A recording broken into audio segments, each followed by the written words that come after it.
it's been too long since I've done one of these, and it feels so good to come back to it after all this time. Just doing a top 10 of my favorite games of the year, and sharing with you what I liked, and of course, like with any of these things, I like to hear what you guys have to say too, agree or disagree with me, and I'm just so excited to do it again, you know? So, if you saw my video on the Turok Remastered, got all 3 of them.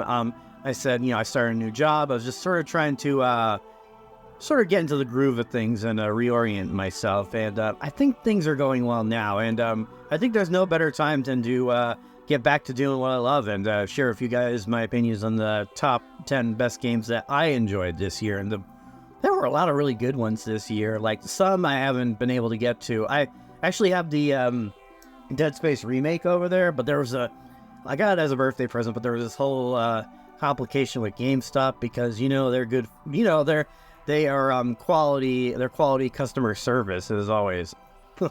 That was a nightmare. I'm not going to go into that now. And Baldur's Gate 3 here was another really good game. So yeah, there's a lot to talk about. So without further ado, let's not waste any more time. Just don't expect any fancy trailers from me or like overblown concerts or anything like that, or Muppets to show up. But one thing I can tell you though is that Nintendo Switch makes games. Okay, so let's get into this. So this year it's going to be divided into 3 different categories, sort of like a starting point, because I don't want to just talk about top 10 games overall. There's some other things like remasters that came out this year that were really good, and just talk about the runner-ups too, because they were still entertaining enough. So we're going to start with remasters, then we're going to do the runner-ups, and then we're going to get into the actual 10 games that I enjoyed. So without further ado, let's start with the remasters. Number 5, Turok 3, Shadows of Oblivion. So I did talk about it when I talked about the Turok Remastered games, and this will be a little quick thing because I don't have much more to say about it. I think Night Dive did a great job at remastering Turok 3, especially because, at least with the other 2, they had PC versions to go off of, but with this one, they really had to work hard just to get that up and running on for modern consoles and the PC, and have mouse and keyboard support and all that good stuff. And again, they did a fine job with it, but there isn't too much they could have done to save Turok 3 in general, just because the game was so polarizing when it came out, and they kind of had to rush to get this game out the door. And you could definitely tell they were trying to go for like more of a Half-Life thing instead of the non-linearity of the last 2 Turok games. More so Turok 2 than Turok 1. I mean, it had its moments, but yeah, it felt like a slog to get through it. There were still some fun things, like shooting the enemies down, just getting the combat in general, and some really nice, the guns were still really cool to use. But even then, it's like, even though it was linear, it felt like the levels were so massive, they just felt empty at moments, and just boring, and you're just kind of just going through the motion. It's not like Half-Life, where there were all these incredible set pieces, like each room you go to, there was something new going on, and something just happening, where just, I don't know, it didn't feel alive to me or something like that. It's kind of a slog to play through. But you know what, it was a really short game too. I mean, unless you play with the other characters, there's 2 characters, a brother and a sister there, the Joshua's relatives, so they're his brother and sister, and you could play as either or. But I didn't remember much about them either. They tried to go for a more story-oriented approach with this game, to tie everything up as it being the final game in the trilogy, although they do set up a Turok 4, which, never came to light. But yeah, there isn't too much more I have to say. The story was forgettable too. It's just kind of exposition, let's go here, let's go there. There wasn't too much for it. It was impressive for the time, with characters actually being able to move their mouths and like actually using camera angles and cut scenes, but I always thought the eyes were really weird. The weird like bulging eyes, it just looked so uncanny and out of place. It's just like, that's the frightening thing in this game. You're fighting this giant eldritch horror called Oblivion that will destroy everything and everything. So yeah, again, not much more to say. Yeah, those are my thoughts on Turok 3. Number 4, Rise of the Triad. I think a lot of us missed out on Rise of the Triad because, at this point, Doom was everything, and we were just all eating it up and making mods for it. But you could see the passion and dedication that Tom Hall and everybody else at Apogee put into making that game. And it was originally supposed to be a sequel to Wolfenstein 3D, but licensing and all that stuff, so I just decided to go with an original idea that's kind of based off what Tom Hall wanted for the Doom games. And of course, I can't go one video without talking about Doom, but it's relevant. So they released Rise of the Triad, and I liked it when I originally played it, but again, you had to use the original keyboard setup where you had to use the the arrows and all that stuff, and it was really awkward to control. And on top of that, it's just I get that it was very creative, but sometimes too much creativity can just I don't know, it might ruin something. I don't want to say it ruined it, but just kind of it was overdone, I think. And some of the weird decisions, it didn't gel with me when I first played it. But playing the Remastered now, which was both New Blood and Night Dive, I believe, they both worked on it together, and it's really good. They really fixed a lot of the issues. And did the original game have a map in it? I don't remember it did, but there are definitely things to help you out, because I think at the end of the day, it's still Rise of the Triad, and it still has some of really confusing level design. But again, with a lot of the modern touches, I think it helps propel the game in my eyes, and it is fun to play. I do enjoy it, especially with things like an improved HUD, so you can see the numbers of how many bullets you've been using or your health. Because I don't know, they did you had to follow it by using dots or something, and the bar would go down. And I don't know, it didn't work for me either. But I'm glad there's a new HUD, but they retained the old HUD. And again, there's just so much love and care that went into this remake, and it includes so much content. It's crazy. Of course, you got I think it was the shareware. You got the full game. You have some other stuff. They created a new episode, which is really cool. It's what they did with Doom 64, which they include the lost episodes. And I thought that was really neat. And they also included, I think this is only for the PC version though, where they included this Doom mod called Return of the Triad, I believe it's called. And it's really good. I had a lot of fun playing it. And yeah, there was just so much content packed into it. There's so much to do. I mean, at the end of the day, it's still Rise of the Triad. It still has its problems. But I think when you make all of these changes to it and just give it a fresh coat of paint and really polish it up, and then you look at the game again through modern eyes, I can appreciate everything that went into it. And I did have a good time with it. Again, despite how confusing the levels get. And I don't know if they updated the map. Again, I didn't play much of the original Rise of the Triad, but the maps definitely help out as well. I'm glad they included that. And yeah, that's about it. So yeah, another really good remaster. Check it out. Number 3, Kirby's Return to Dreamland Deluxe. I'm gonna be straight up with you guys. I love me some Kirby. He's definitely one of the most charming Nintendo characters of all time. His whole franchise is just, there's always something so fun about it.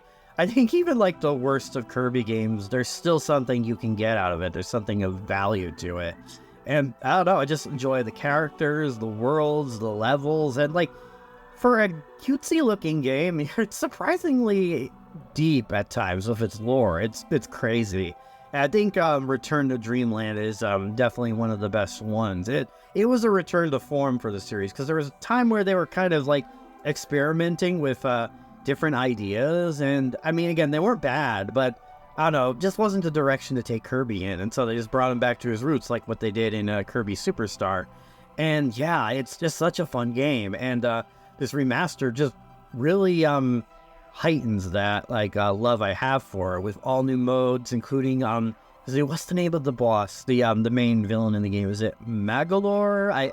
I hope I said that right. If not, I'll put it on screen. But they have a new mode that stars him, and that's really fun. It's more like a beat 'em up, and you get to level him up and use all sorts of special moves, but it's just really well done with how they do it. And he has a final boss as well, which might be the hardest boss in the entirety of Return to Dreamland. It's just this giant tree monster, and it's so hard, but it's so cool once you get through it. It's so rewarding. It's one of those types of bosses, and I've had a lot of fun playing through it. And of course, they also have this mini game amusement park where you get to go play minigames, some which were from the original, and they have some new ones, some that were, kind of based on older Kirby games, but they have a lot of new creative ones as well. There's this one I really like where you're in these, like the warp star type things, and you have to, like, knock into each other and knock the other person off. It's a lot of fun. I really enjoyed the minigames. There's just, again, a lot of new features. Some people weren't too happy about, like, the change in graphical style. Like, it's more of a cel-shaded type of thing, but I think it works. I think it makes things pop out a lot more, where, like, the one on the Wii, it was just kind of, like, there. It's like, it wasn't bad or anything. It's still, like, Kirby's world, that still looks nice and everything, but this really made the visuals stand out. Everything just looked, everything is so beautiful on the Switch, and it runs perfectly as well, for the most part. I'm sure there were some hiccups there. But yeah, there's not much more I could say about it. It's just, if you like Kirby, you'll definitely like this, and I definitely think it's the best way to enjoy Kirby's Return to Dreamland. Just get 3 other buddies, and yeah, have a good time. Number 2, Quake 2 Remastered. Man, if there's one game that needed the remastered treatment, it was definitely Quake 2, because I enjoyed the game. At first I thought it was better than Quake 1, but upon reflection, I realized that Quake 1 was still more unique. Its level design so much tighter. But Quake 2, like, it was good. It had some good level design, but you could easily get lost in that game. With, like, mission objectives and stuff. It was trying to do the whole search action route, like with Metroid, but it just didn't work as well for me.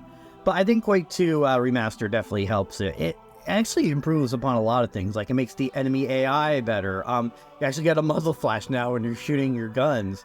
And they include a compass now. It's like, it's optional, thankfully, if you want to really get lost in that world. But for me, it just helps me progress when I really need it. But again, there's a lot to love about this remaster. They just went the extra effort. It's up there as one of the best remasters, honestly, because they did so much. Again, with stuff like the enemy AI, and the gameplay feels so much tighter because of it. It still has everything you love about Quake 2. I always thought the guns in Quake 2 were better anyway. Like, I mean, the railgun, it's one of the most iconic guns. How can you not love that? And they did bring the BFG back in form of the BFG 10,000 this time. Ooh, we're going up and beyond with these BFGs now, though. It kind of fires a bit more slowly, so I don't know, I guess of all that extra power, it just needs that little time to, come out and make its way to enemies and jib them. But yeah, it's a really good remaster. It includes all of the expansion packs, includes a new episode that actually ties Quake 2 and Quake 1 together, which I thought was really neat. And includes some mods too, including Quake 64, which was its own unique campaign, which I thought I played it. It's a lot of fun. I enjoyed it quite a bit. Yeah, there's not too much more I can say about it. I just think, again, it really benefited from that facelift. I still think Quake 1 is the best out of all the Quake series, but again, with this remaster of Quake 2, they really did so much to help it and make it stand out a lot more. And yeah, this is definitely, if you love Quake, you have no excuse to check this one out. Number 1, Metroid Prime Remastered. I cannot believe this game came out. I mean, we were all expecting some GameCube titles at a certain point, but I guess it's been so long, I didn't know if we were going to get a remastered or anything, but the Metroid Prime Remaster just went up and beyond. I still think Metroid Prime is one of my all-time favorite games. And, earlier I was talking about stuff like Quake 2, how it tried to do the search action thing. Well, Metroid, I think, really, Metroid Prime just did it a whole lot better with its use of its map, its use of the way you interact with the environments, how you have to look for clues, and just from a visual standpoint, it really kind of nudged you in the right direction. I'm not going to say I've always been a big fan of those types of games, the search action, but Metroid Prime has always been an exception. I think it always worked really well in that style.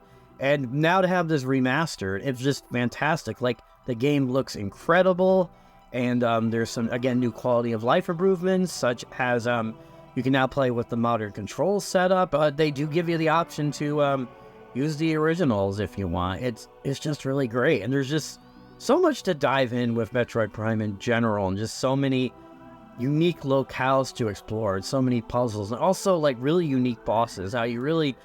Something I think it did above all other first-person shooters like at the time. Like, they had boss fights, but these were ones that really made you think. You just can't just like shoot your way through them. You actually had to locate their weak spots. You had to have the right gadgets to use. It's still the best. I still absolutely love it. It's still one of the best Metroid games of all time. And this remaster I'm glad a whole new audience got a chance to experience it, and I hope we get the other 2 games as well. I haven't played the other 2, and I actually have never finished any of the Metroid Prime games, to be honest. Well, except for now with Metroid Prime Remastered, but the other 2 I never really got that far into. I hope we get remasters of those games as well. So, there's really not much more I could say. It's just like, they didn't do too much with it, but they did just enough, where again, with the improvement in visuals, frame rate, and the modern control scheme, there's just like, once you get into it, you just feel so immersed in the world of Metroid Prime. There's not much more I can say about that one. If there's one remaster you should check out this year, it's Metroid Prime. You have a Switch, get it. It's worth it. And now for the runner-ups. First up, we got Zorge. Quite an interesting first-person shooter that came out. It was like, I think only $5 on Steam, but a lot of people have been praising it, and I figured I might as well check it out as well. And such a strange title, like Zorge. It sounds like something from like an old sci-fi movie. It's like, we must go to the planet Zorge to defeat the Zorchians, for they are going to take our supply of food. I don't know, but yeah, don't ask me to write your sci-fi movies. That's all I'm saying. But yeah, I was surprised by how fun it is. It feels weird to control, though. It's especially with because it has a run feature, but sometimes you need to make like those you need to strafe a certain way, but it won't let you do that. It takes a little bit of getting used to, but when you get into it, it's a surprisingly fun time. I'm not gonna say it does anything to reinvent the wheel or anything.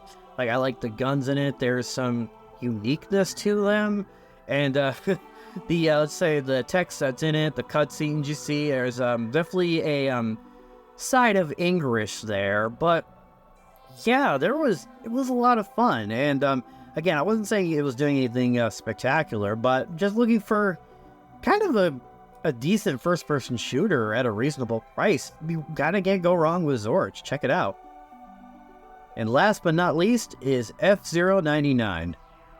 It took a long time, but we finally got a new FZero. Not in the way people thought, though. It's kind of like the monkey's paw, you know? It's like, oh, I want this, but it's not exactly how you expected it to be. But I'm not saying that's a bad thing, though. I mean, we all really want is like a new FZero, like after GX, something with modern graphics and stories and characters, and something with super, super high speeds. But what we got, I really enjoyed it. It takes the original game and just kind of does something unique with it. Like, I like the Battle Royale stuff that Nintendo has been doing. I always think they're unique, because I'm not really into like Fortnite and all that stuff. But I think I especially enjoyed Super Mario Bros. 35, because it's one I'm actually competent at. But of course they had to get rid of that. Thanks, Nintendo. We love you. You make us proud every day. But no, but how they did it was really unique. Like, you start out on like this huge course with 98 other players, and then you go down and you get on like the tracks that are based on some of the original F-Zero tracks, and then you pick up these orbs, and if you get enough orbs, you can like jump onto this bridge and just pass a whole bunch of other people. It's so simple, but it's really addicting. I unfortunately haven't gotten first place. This is why I prefer Mario 35, because I'm actually good at that. But but no, I really liked it. And again, it's just sometimes simplicity is just the best way to go, just like with Zorge. But yeah, I think they're adding more to it. But I think I'm hoping that enough people have played it to make Nintendo realize that we actually want a new F-Zero. Because again, especially in this modern era, you could do so much more with it.